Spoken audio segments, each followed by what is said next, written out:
Are you ready? Let's go.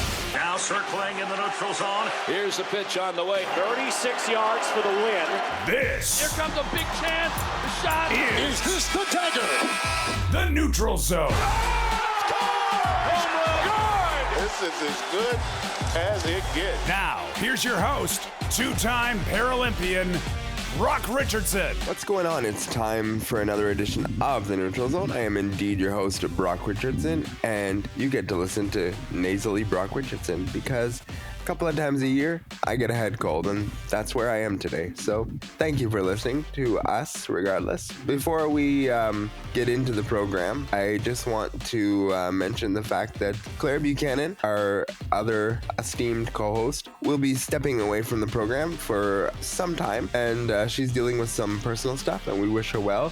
But this is the cast of characters you get for the next little while, and we are happy to bring you programming as usual. Nothing changes. We will bring you regular weekly programming. You just might sometimes have two of us, maybe three of us, depending on what's going on, but the goal is three. But we appreciate you nonetheless. Coming up on this edition of the program, we are excited to be joined by Trevor Hirschfield, who is part of wheelchair rugby. He was an athlete first, and he has turned to the world of coaching. So we're looking forward to that conversation, and we're going to discuss his decision on changing roles. And of course, the para ice hockey world has had some news take place. So we're going to talk about that as it comes to a historic moment for a para referee that we're going to talk about a little later on in the show, and wrap things up with the NHL as it rolls on. I'm joined by Josh Watson and Cam Jenkins. Here comes your headline. Neutral Zone headlines. Wheelchair Rugby Canada is hiring, and they're looking for a program coordinator to support national programs and events. If you want to learn more and apply, if you could please go to wheelchairrugby.ca/opportunities. The Professional Women's Hockey League is adding a franchise in Seattle ahead of next season. The league announced this a day after announcing that they would also be expanding to Vancouver, British Columbia. The additions of Seattle and Vancouver make for an 8-team league beginning in 2025-26. Congratulations to Vancouver and Seattle. Coach for the San Antonio Spurs, Greg Popovich, will no longer be the head coach of the San Antonio Spurs. He will now be coming into full-time president of that organization, and I know that the league will miss him as a coach because Greg brought a lot of good things, but at least he's still hanging around the game, and the game is better with Greg Popovich in it, no matter what role he wants to play.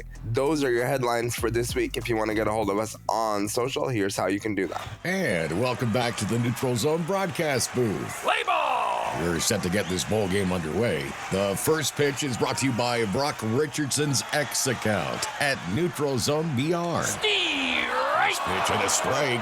Hey gang, why not strike up a chat with Claire Buchanan from the Neutral Zone? Find her on X at Neutral Zone CB. There's a swing of the chopper out to second base, right at Claire as she picks up the ball, throws it over to the first base for a routine play. Out!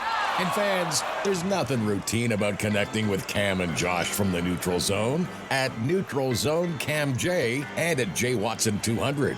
And the Neutral Zone is brought to you by the Ontario Para Network. Connect with them at ON Para Network. Follow them online at onpara.ca. Now that's a winning combination. So we were not able to get Trevor on the program today. We will revisit this later down the line, and we will get him on the program because he did agree to come on. Just obviously some messages got crossed in some way, shape, or form. It's not too often, gentlemen, that we don't have a guest show.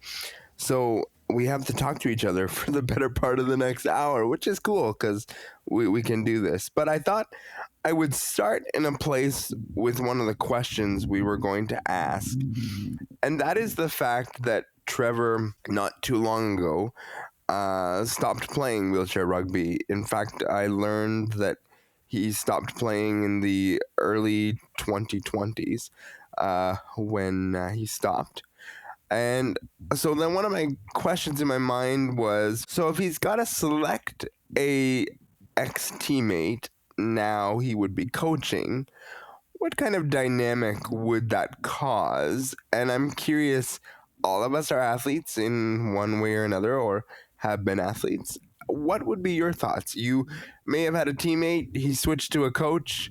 How do you handle that relationship? Let's start with Cameron. Depending on the type of personality one has from moving from a player to a coach, it can go one of two ways. One, they transition to it with ease, and they're able to tell people, what they want done, and their feelings don't get hurt.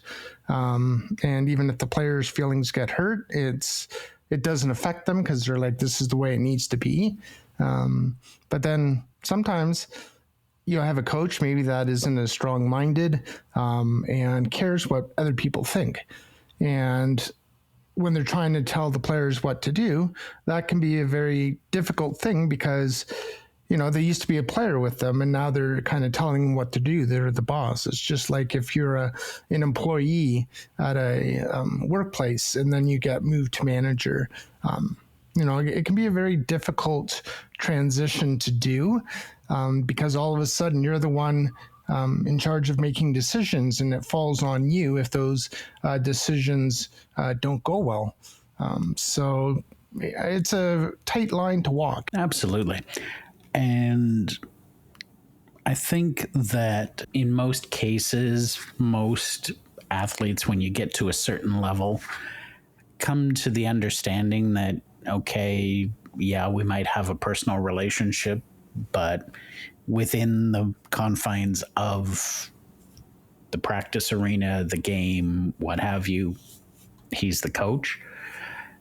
And maybe it just comes down to sort of sitting your ex-teammate down and saying, this is how I see things. This is why I made the decision I do. And maybe you give your friend a little bit more explanation than a coach that has no relationship with them. But ultimately, I think everybody has to understand that, okay, yes, I was your teammate, but I'm now your coach. And if you don't like that, well, you don't need to hang around. I don't think anybody is going to purposefully keep their teammate off a team. But at the same time, you have to make sure that if you do select your teammate, that they can distinguish between the relationship that was and the relationship that now is. I look at it in this way. I would think for myself that it would be the higher ups that would make the decision. So in this case, Wheelchair Rugby Canada, who's making the decision. If there was any level of concern that something would go awry because of this decision, I think the higher ups may want to have a conversation with the people that might get picked. Not even if they're going to have an issue, just in general, you may want to have a conversation with the higher up and sort of suggest to the athlete, like, this is the decision we're going with. Maybe you do, maybe you don't. Suggest the reasons why, and you kind of let that athlete respond in the way that they're going to respond. And depending on whether they're a veteran or how long they've been on, maybe you give them a little bit more leeway, a little bit more rope to share their excitement or issue with the decision. I think for me, if I had a coach who was a teammate of mine, I think I would have to have a conversation with this person and say, look, I'm going to respect you in your role. You're going to respect me in my role, and we will coexist. I mean, the thing that I can think of, guys, for me is that when I became removed from my sport of bocce, people were still involved in bocce that were connected to me, whether it was ex-teammates, my own father. And I had to have a conversation with a few people and say, look, you can tell me about things that are going on in the sport, but I need you to remember that that is my family member. And I'm not suggesting that one is the same as the other, but there is conversation that have to be had. And I would suspect, Josh, that most times you're probably going to be excited that that teammate actually lived and breathed the situation that you're going into, because you want, in the parasports world, someone that has lived experience. We preach it all the time on this program. We want people that have lived experience. Well, Trevor has had that lived experience and recent lived experience, Josh. Yeah, absolutely. I think if you have a good relationship with that former teammate that is now a coach, you owe it to them to be happy for them and to do your best to help them adjust to their new role. Maybe it means that you take on a more veteran presence in helping some of the younger players. Maybe it means that you just find other ways of supporting that former teammate. But I can't think of any teammate of mine that I would feel upset about watching them be promoted to a coach. Like, I've had coaches that are older than me and I've had coaches that are younger than me. If you've got something to teach me, I'm going to give you the time to teach me, and I'm going to learn from you. As long as I feel like you've got the experience, then let's go. Yeah, I agree with that as well. What I was thinking when you were speaking, Brock, is that did your dad ever pull you aside when he was the coach to say, okay, I'm your dad, however, X, Y, and Z? Did you ever have that type of conversation with him? 100%, multiple times. Yeah. And I think, and I'm not a dad, so I don't know, but your dad probably has been telling you things all of your life that you don't necessarily agree with, but he's your dad, so he has to, be a dad first and foremost, not a friend. So the transition from like coaching you as well, I think, is kind of like a father figure where he's going to tell you what you do to need to improve. Yeah, agreed. I mean, my dad and I had many of closed door heated discussion about things, but it was never brought out into a public forum. One of my greatest challenges with my dad was such that he would have a shorter leash on me because he would have high expectations of what I was capable of doing. Recently, in the last 2 years, my father has said to me, yes, I recognize that I was harder on you, but I was harder on you to save our relationship, because right from the beginning, we were pegged as, oh, he's only on the team because his father's there. He's only starting on the court because his father's the coach. So my dad did everything in his power not to make those perceptions a reality, in moments where he probably overdid it in order not to put me on the floor or pull me off the floor, because he didn't want that perception of, oh, I left him on the floor too long, didn't put him on too early enough, whatever. We went through a lot of situations. And to bring it back, and I think, Cameron, your point is one to be taken. The relationship here is much the same between teammate and coach. It is that sort of father figure, that authority figure, and it is a very tough conversation. And Josh brought this up, so I'm going to ask you, would you be okay, and please don't name anybody, that's not what I'm doing. Would you be okay if you had a former teammate become a coach? Sorry, are you asking Josh or myself? Cameron, yeah. Okay, my apologies. No, okay. I would have no problem whatsoever. There's different factors that go into it that I think we've all talked about. How good is that coach? Do you respect them as a player? Because if you didn't respect them as a player, it's going to be very hard to respect them as a coach. Especially when you go from a player, unless they're talking in the dressing room about strategy and what they think you should do, a lot of the times you don't know if they're going to be a good coach until they start coaching as well. But for the most part, I would have no problem, with somebody being a player and then coaching me.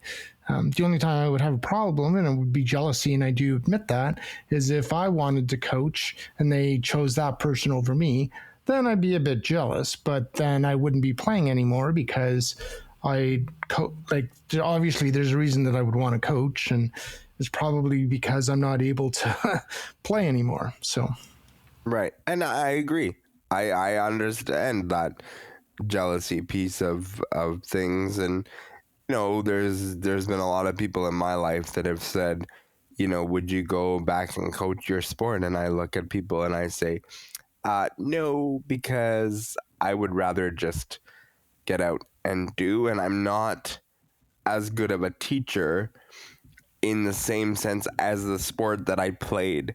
I'm pretty sure that I could learn how to coach, but I just, because you're so close to it, it's hard to just be like, okay, this is what I want you to do. And when it's not done, you want to say to the person, no, I want you to do it this way. But again, not every one person is the same body makeup. So it's a very difficult challenge to have, which is why I say, Josh, no, I'd rather just stay away from coaching and keep on the media side of the world. Yeah, there is definitely an art and a skill to coaching.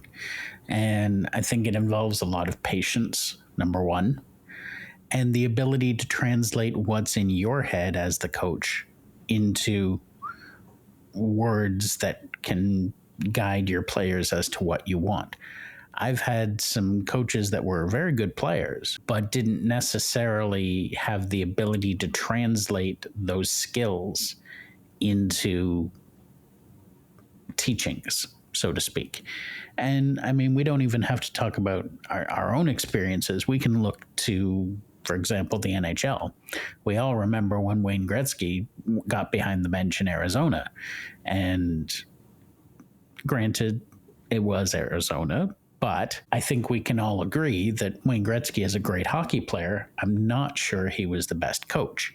And I think it came down to he could see things that other people just can't.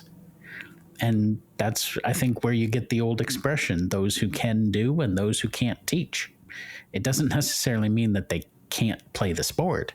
It just might mean that they don't play the sport as well as they can teach the sport. Well, and I think, too, the other side of it is Wayne Gretzky was, I'm not going to say was, but for this role, he was pegged as he's the greatest hockey player of all time. He's got to be able to teach it. And then they realized, oh, but he's still teaching the Arizona franchise. And Arizona hasn't been the greatest franchise. And I understand the shot. I understand the way that you're going to elevate a franchise. You're going to give that shot and you're going to say, let's try to put Wayne Gretzky in here. But it didn't work. And it didn't work fast, Cameron, in the sense that we learned quickly, Wayne's not a very good coach. Yeah, it certainly seemed like it. The Arizona Coyotes was not a good team, regardless if Gretzky was coaching them or anyone else at that point in time, as I remember as well. So, but that's like a lot of the elite players, like Gretzky, they're not good at coaching, because it just comes so natural to them of where they need to be on the ice, or, scoring goals, getting assists where they need to be on the ice. Like, it's so natural to them. And I wonder with the elite players, how frustrated they become if they are coaching when they know what they want the players to do, but the players aren't doing it. Like, how reasonable is the elite coach being, or elite hockey player being, in what they're expecting from their players? I just kind of wonder about that as well.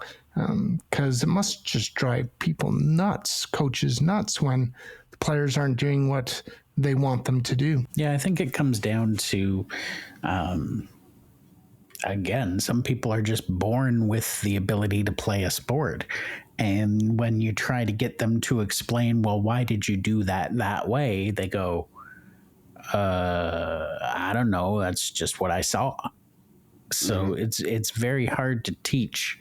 That's what I saw, because no two people are going to see the same situation the same way. And I think we've probably, I can't think of any off the top of my head, unfortunately, but I think we've seen situations like that where coaches come in and they're very gifted at doing something, but then they've been given an opportunity to teach or to coach, and it hasn't worked. Well, I mean, and you know, to circle back into the parasports world, I have the utmost respect for para coaches, because a lot of the times para coaches come into the sport knowing very little about disability in and of itself. And every body is so different when you look at disabilities. People could have cerebral palsy, and you could have, you know, everybody doing something different. You could have spina bifida, the different types of spina bifida, the different types. So the things that the para sports coaches have to learn over and above what able-bodied coaches do, and I'm not here taking away from what able-bodied coaches do, because everybody there is different, but there's a whole other element where you look at the disability world and you go, well, they needed an extra 5 days of rest versus, you know, a normal athlete might only need 3. Well, it's just the reality of sports. So I have the total most respect for para coaches who may not know a lot about the disability in and of itself. They may understand wheelchair basketball. They may understand throwing. They may understand track. They may understand the basics. But to deal with the disability in and of itself and it be so broad, that's a real challenge for people coming into it, Cameron, that goes really unnoticed sometimes. Yeah. And it can affect your play. Like in wheelchair basketball, you only can have so many points on the court at one time. You know, and some of the ones that have a little bit more of a disability, maybe it's affecting them more on that particular day. And a coach needs to realize that as well. Being a coach and having to figure all those things out is just, I think it's a lot more responsibility for a coach that is coaching a para team compared to a coach doing an able-bodied team, because there's just so many more,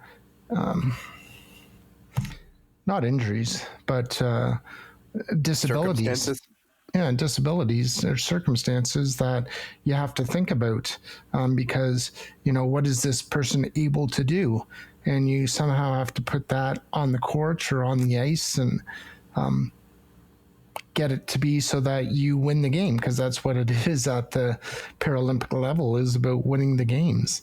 You know, and at more of the grassroots level, you want everyone to try and, you know, be in there and kind of spread the minutes around. But when you're talking para, it's high, you know, stress, it's high level of compete.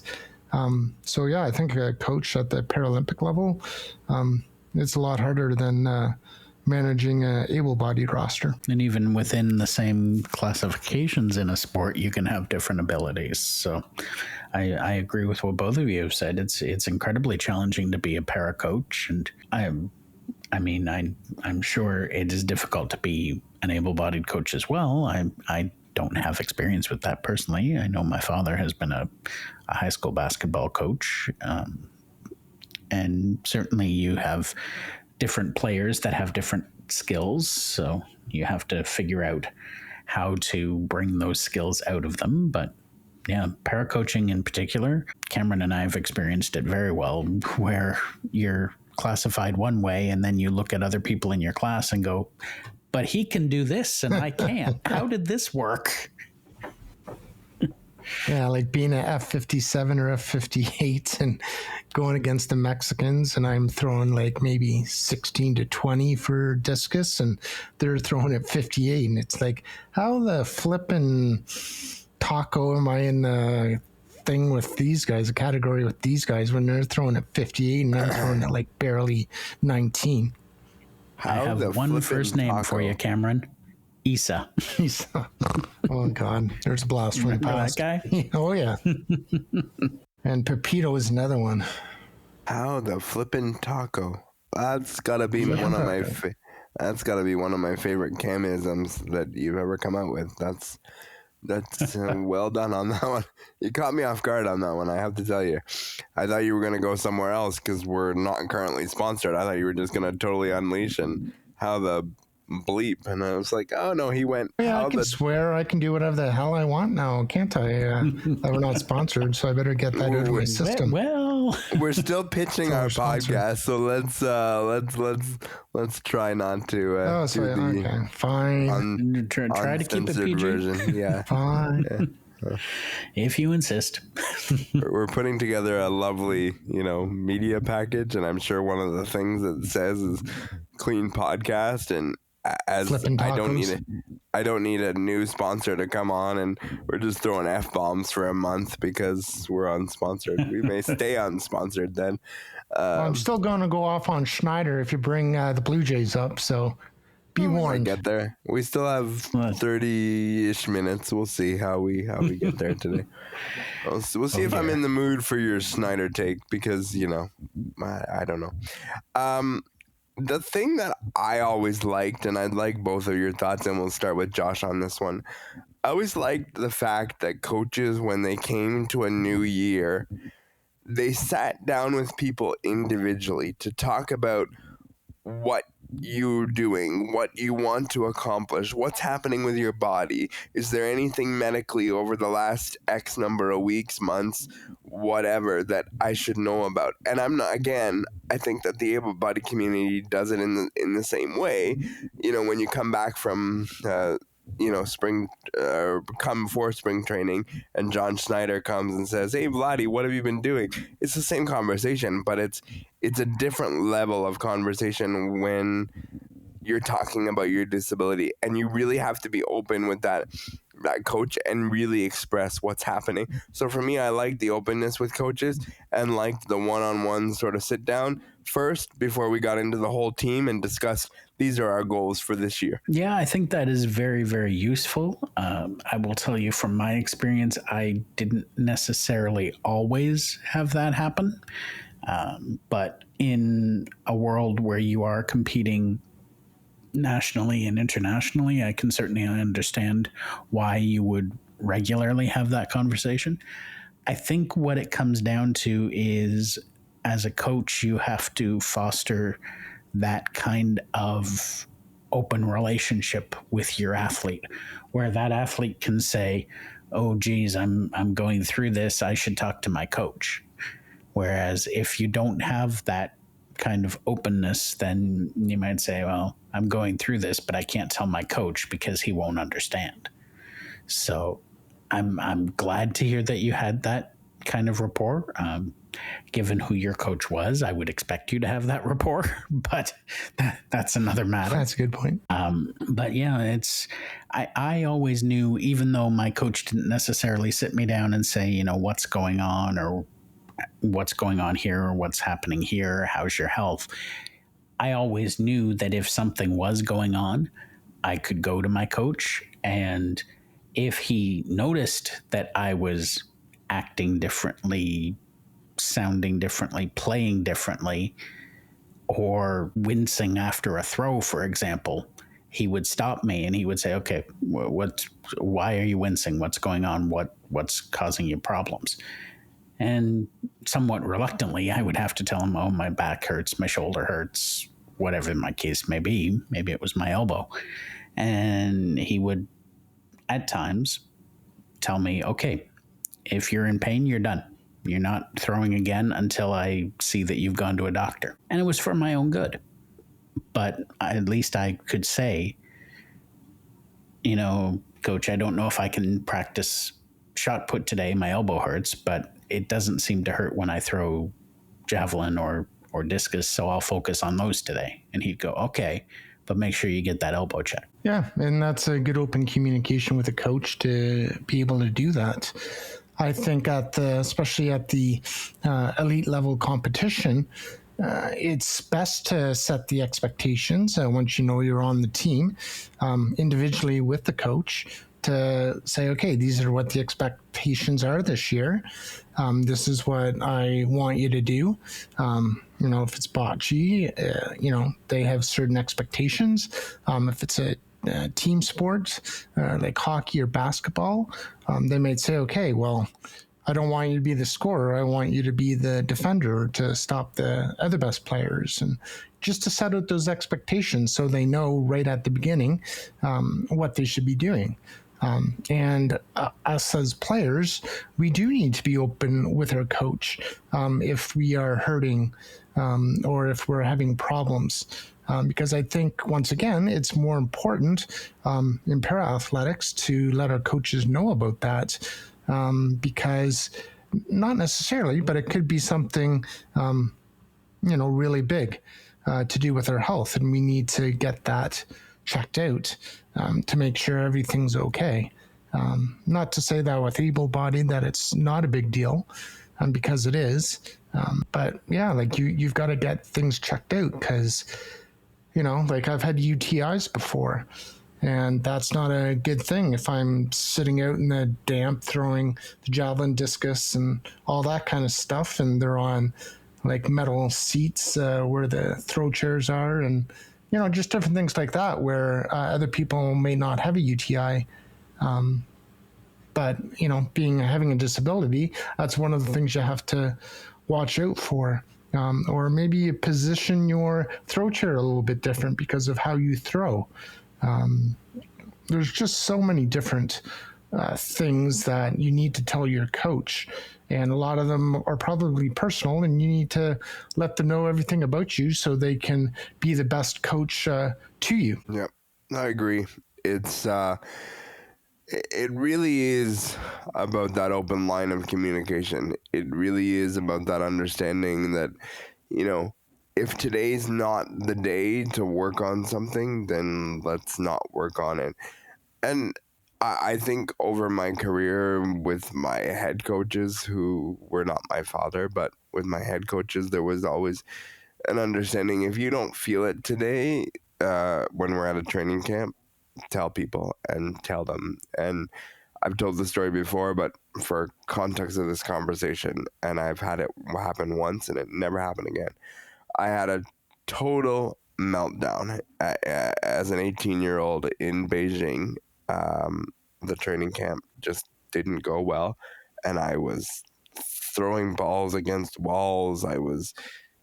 And balls are not meant to be thrown against walls. Okay, that's not like, there's no drill in which you'd go, okay, now we're gonna throw this bocce ball against the wall. No, there's not a drill. But this is supposed to occur. And the coach came over, and he puts his hand on my shoulder, and he says, "I think we're done for today." And I turned to him and I said, "That's an expletive. Good idea." And I rolled out of the I rolled out of the training center, and he came to me later and he said, "What's going on?" And I said, "I just don't have the feel, and I'm at my first Paralympic Games, and I don't have the feel, and I'm gonna tank this games, and I'm gonna."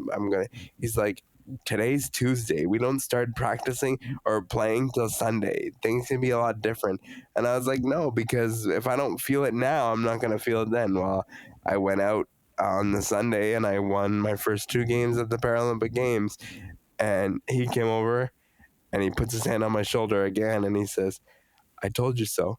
And he walked away. And I told you so. and honestly, and it was not meant as a, "Yeah, I told you so." It was a, "Look, we talked about it on Tuesday. It's now Sunday, and you just won your first two Paralympic game or Paralympic matches." And I turned to him tongue-in-cheek, and I said, what happened on Tuesday? And he laughed, and he said, that's the mindset I want. And, I ended up winning another game at the Paralympics and went, 3-1 in the round robin, and they only took the top one out of the pool, and the other guy went undefeated, so didn't get through there. But that's just how it happens. But when you have these conversations on a Tuesday, Sunday can be totally different. And I think as an athlete, you just have to understand that, Cameron, and understand that I may not be having a good day on Tuesday, but I might have a better day on Sunday. Yeah, you have to have a short-term memory, which I'm great at because I have one of those. So, but that's what you need. You need a short-term memory that, okay, yeah, that was a bad day, but I'm not going to worry about it. And then you just show up and then you kick ass, take names, which you did for a couple of games there. So, but yeah, like I do understand it though, because yes, some things I have a short-term memory about, but when I make mistakes, I have a very long-term memory about. So it's trying to release those thoughts and get over those and not let them affect me, because they certainly do. Yeah, absolutely. I used to hope when I was going into a track and field meet that I would have just an abomination of a practice the practice before, because then I could go into the event and say, okay, I have all the garbage out of me from the other day. Now I know I'm just going to go out and I'm going to be fine, because it can't get any worse than that. Now, once in a while I did prove myself wrong, but occasionally it did work in my favor. So, but if I had a brilliant practice right before an event, I was always nervous because I just felt like I don't have the garbage out. Did it ever work? What's going to happen when I get out there? Did it ever work the other way though? Like when you had the brilliant practice and you went out there and still had a good event? I've had brilliant practices that resulted in good events, but I can never really say that I had a brilliant practice followed by a brilliant event. It just didn't pan out that way yet. There's still time. It could, but so far that hasn't been my experience in 10 plus years of doing this. So I think by now I'm pretty set in my patterns. Yeah. It's understanding too what you need when. I can tell you now, I don't even know if I've ever told my former coach this, but like in the moment when he came and put his hand on my shoulder and I'm chucking balls against a cement wall, which was not a good idea because I was going to use them, for the tournament. And when those things explode, then it's not good. I got asked this question. Yeah, when you were talking about it, man. What color were the balls? I don't remember. I don't remember. But we'll go with red because if I say the other color, well, then it would go another way. So you just said they busted on the wall, or what did you just say? Well, yeah, if they exploded, I believe was the word he used. Yeah. Busted would have been bad too. Brock, I had to. I'm sorry. That's okay. I'm not sorry, but I'm sorry. But in that moment, you don't need the hand on the shoulder.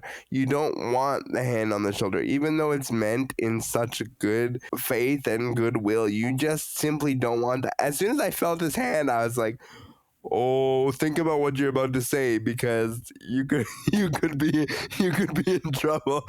And he said, I think we're done for today. And I said, yeah, I think that's an excellent good idea, and rolled out the building. And then my dad followed me and we had some words. But I mean, it just it happens, right? Like it happens where you're like, don't come near me, right? Like this is not the moment. But I also, to be fair, sometimes you got to be removed from a situation because if you're going to be that bad apple in the room when everyone else is training, you got to be removed because you can translate your emotions to somebody else, which can make it really, really bad. Josh, you're nodding, so I feel like you might have something to say on that one. Not necessarily anything to say, but just that I agree with you. If you know you're having a bad day and your attitude is being affected, And somebody can mean things in the nicest way, but if you're not willing to hear it, then that can absolutely spread to the rest of a team. I mean, I've had teammates who've gone off the handle and been benched, and you're having to play the rest of the game with them sitting there stewing, and it's just like, man, this bench isn't big enough because I don't want to be anywhere near you right now.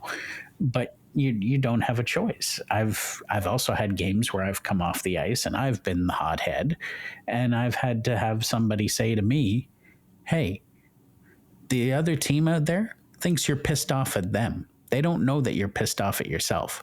So clamp a lid on it and get in the dressing room and smarten up. Yeah. I didn't want to hear it at the time, but I needed to hear it because I was throwing my gloves and throwing my stick, and I was not happy because we had lost, but they thought I was a sore loser.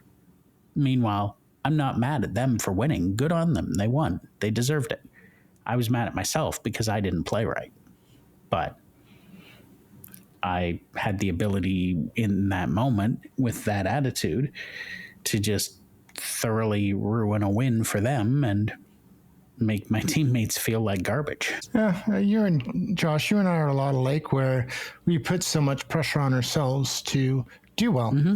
And we think that everything is our fault when our team doesn't win a game. And that's not the truth, because it takes it's not 5-6 people, at least for pair ice hockey, to be on the ice. So they have to go through 5 people to get to you before they score. I've been told that plenty of times, because I used to get really upset too. If the other team never felt bad. Like once they win, they were jubilant. Is that even a word? If it isn't, I made it one. That's okay. We know what you mean. There you go.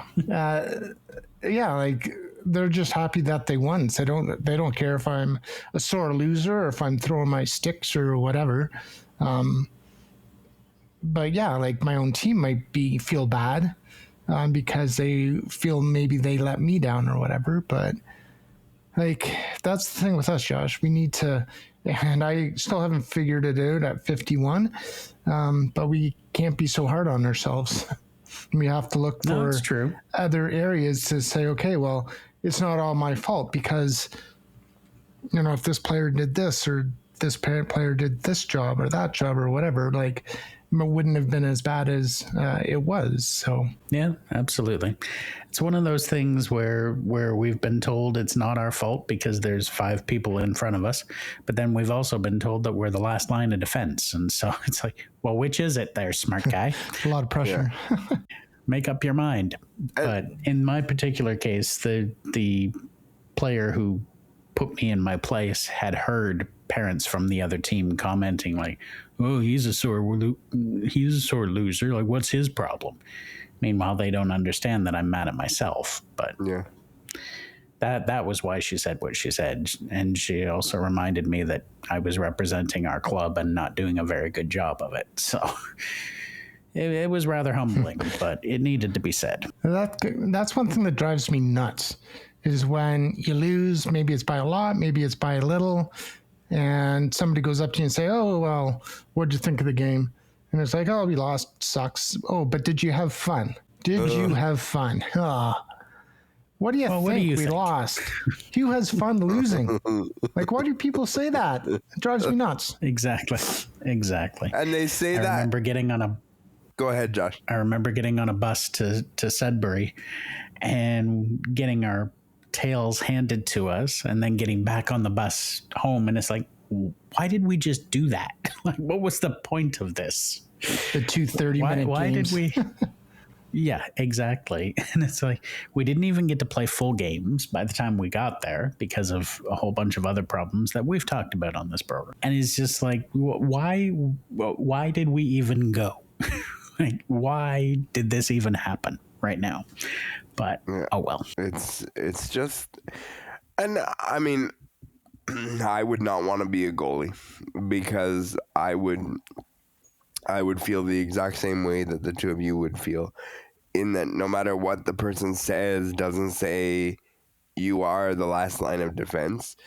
But man, Josh, like that, like what you just described, like that is a massive slice of humble pie when a teammate comes over and says, what you're doing is not what we want. And then where it got me, Josh, was when they said you're representing our club, and in the moment you're probably like, that's the last thing you want to say, but years later now you can say exactly what you said where it needed to be said. But in that moment you're just like, you didn't make that any better by doing what you just did. But sometimes teammates have to put us in check in those moments, and it can suck, and it's horrible.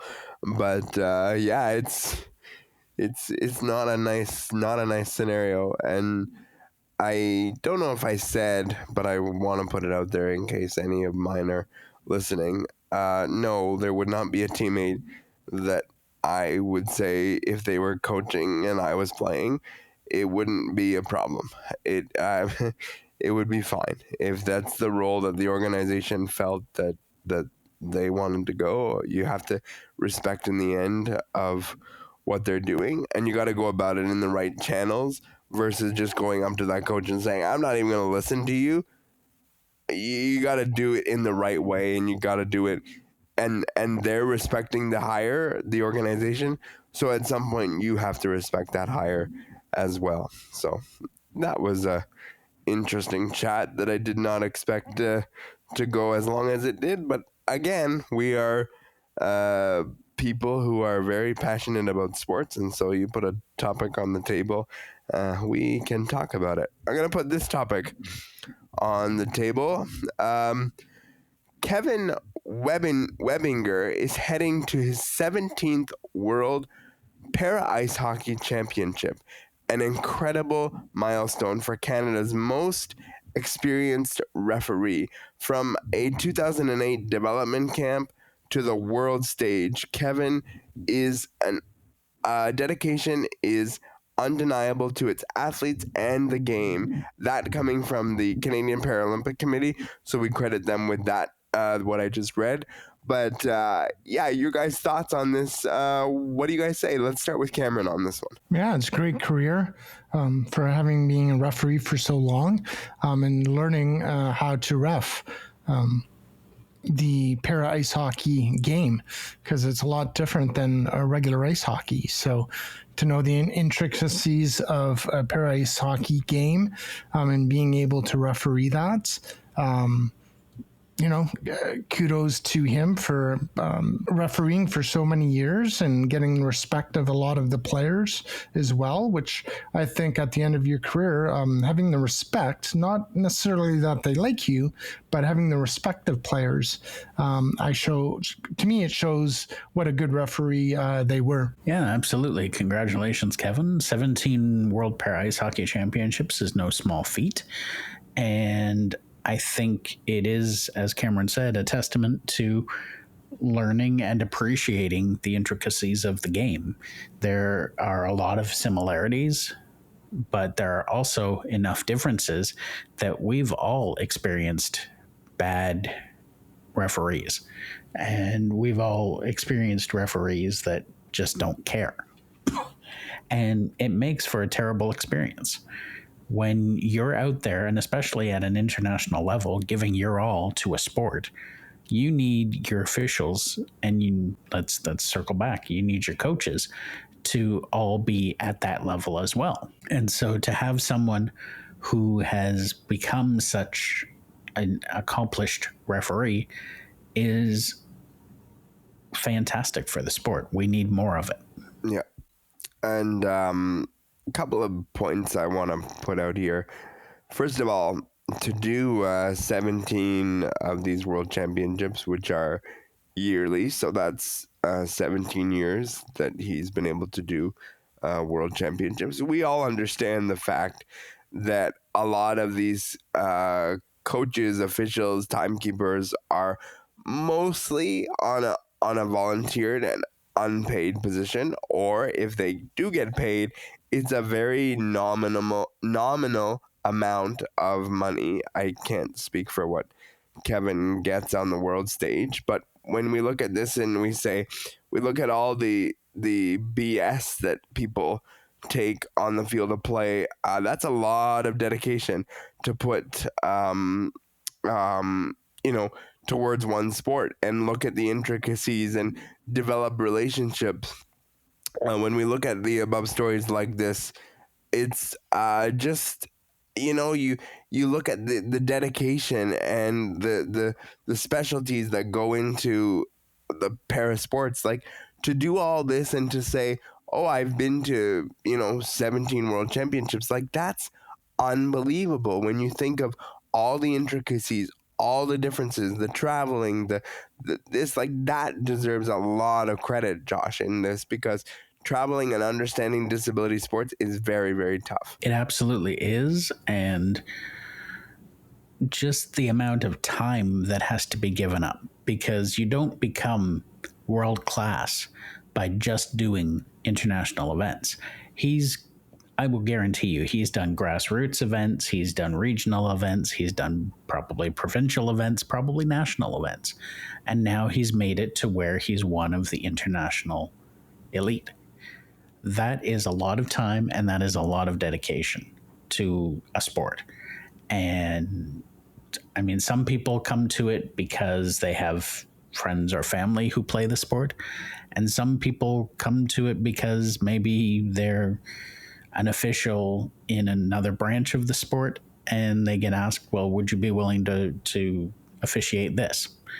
And so I don't know Kevin's backstory. I don't know if he has family who play para ice hockey, but obviously it's something that he's done and he's enjoyed and he's kept doing and become very good at it. He very much has. And yeah, I don't know what kind of compensation you get at that international level either, but I know what it is from a grassroots level, and it's not a lot to be able to go up through the ranks like that. It's nice, and it's nice that they actually call penalties at the elite level, because too many times at the grassroots level, and yes, the refs are probably just learning, but I think a lot of the refs look at people with disabilities and it's like, okay, well, I don't want to call any penalties. And that's BS. You need to call it, and you need to call penalties, because a penalty is a penalty. And so don't feel sorry for us or however way you want to say it. But if it's a penalty, call a gosh darn penalty.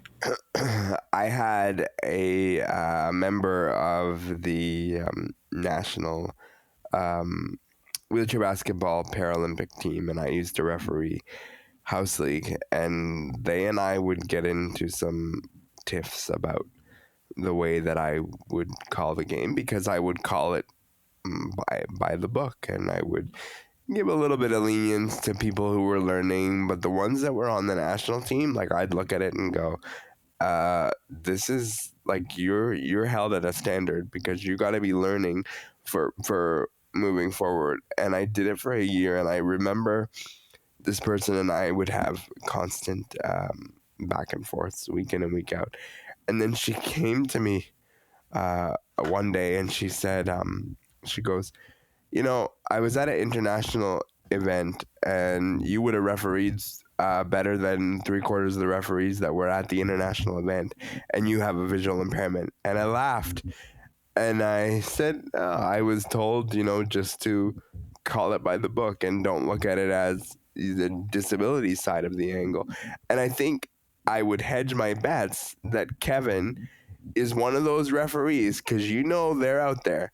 That there's the referee, you go, oh yes, it's so-and-so, and you go, oh God, it's this one. I'm going to have to deal with A, B, and C for this entire thing. And I guarantee you guys, Cameron, that he is a guy that's respected worldwide, not just in Canada, just purely on the dedication to the sport. Yeah, it wouldn't surprise me if they're respected worldwide. And, I'm not sure how long they've been doing the reffing for international, but it wouldn't surprise me at all. It's just, yes, I understand that there's, in the grassroots level, there's some disabled people that are just learning the game or have been in the game long, but their abilities aren't necessarily going to change from the first year to the 20th year of them playing.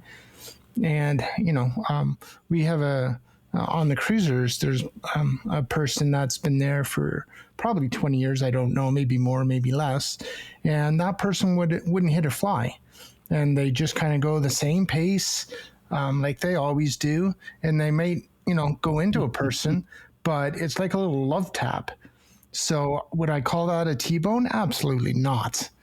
But when you have two people that are going at a pretty good speed and one hits the other in a T-bone, well, then call the damn T-bone. I understand there's exceptions to the rules, but you just got to base it just like as a coach.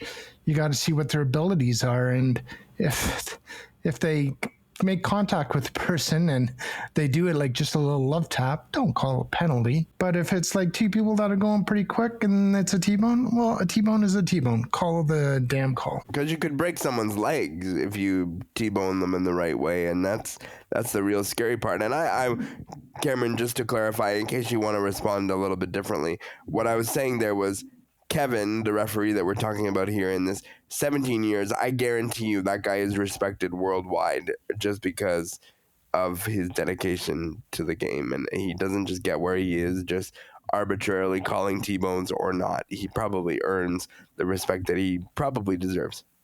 Yeah, no. And he does. And I was not referring to him when I was talking about at the grassroots level and some of the refereeing that goes down there. No. I said that he is probably well respected, and I believe that. Really agree with that. Yeah, I think it really is a feat, and we've seen some grassroots level referees and other referees at other levels that you just go, oh my goodness, how did you ever get certified? Oh, you got certified because we're desperate and need officials. That's why they are there, and they mean well, and they we need them in the sport, but dedication after 17 years is something that you deserve, and I hope that there's a space for him in some kind of recognition role or whatever, because 17 years in parasports is a long time. We got a couple of minutes. I'm just leaving it open for either of you to comment. NHL playoffs. Do you want to comment about the first round, preview the second round, a bit of both? Have a couple of minutes to do whichever one you want to do. Let's start with Cameron. What are your comments thus far? First round, I think it was great, especially that Dallas series with Colorado. 7 games. Rantanen just last couple of games just walked or skated all over them. So I'm pretty sure the Avalanche were wishing they didn't trade him now, but they never thought he'd be going to Dallas either. So they didn't think they'd have to be meeting him unless they maybe got to the Stanley Cup Finals. So that was a great game. Another great 7-game series, St. Louis. Almost winning it against the whiteout Winnipeg Jets. But the Jets with... Some say 2 point some odd seconds. Some say 1.6, 1.7 seconds. Who cares? It was within a second or two and tied the game and then won it in overtime. Oh, baby. Imagine if they went out the first round with Hellebuck, and because Hellebuck was pulled 3 times in the series. Oh, my God. And then, of course, I want to mention about the Leafs because they won it in 6 games, but they were up 3-0. And if anyone says that they weren't worried after they lost the first game and then the second game, you're lying to yourselves. I know I was worried as soon as they lost that first game, and then especially the second game. Going into Game 6, I was like, here we go again. Why do the Maple Leafs always go out in the first round? And I was just I wasn't getting super upset at that point in time, but I would have blown my top if they lost Game 6. But they made it through. And now their prize is to face the Florida Panthers. So we'll hope and pray that they can win that series. One Kachuk down, one more to go. We will see what happens. I will say, touching on the Toronto-Ottawa series, I was impressed with Linus Ullmark. I mean, you give up 6 goals in your first game, and a lot of goalies would have folded like a cheap suit. He did not. He looked at it and said, well, it's time to have a memory like a goldfish. And he did. He went out and he played a couple of amazing games. I believe he held them in it. But in the end, I do believe the better team won.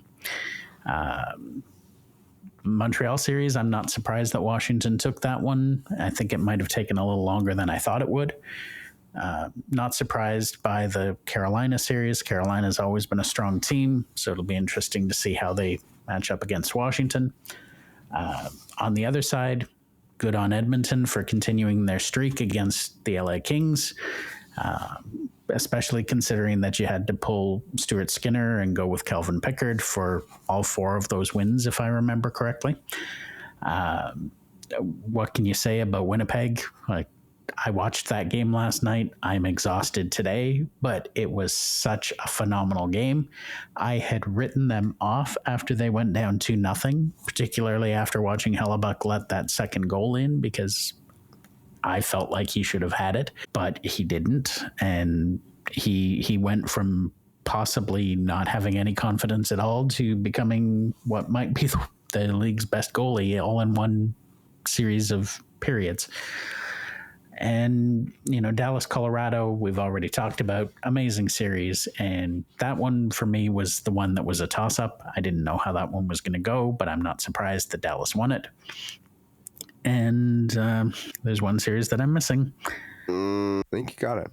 Edmonton, LA, Dallas, and Colorado. You covered anyway. Carolina and the Wild, and who'd the Wild play? Yes, Minnesota, and anyway, disappointing to see that Marc-Andre Fleury is not still in the playoffs, but he had a wonderful career, and I think the Wild just got overmatched in their series against the mystery team, which will come to me as soon as we stop recording. And did you see where he's going to be on the national team? Marc-Andre Fleury was announced today. He's going to be there with his buddy Sidney Crosby. So they're going to play together one last time.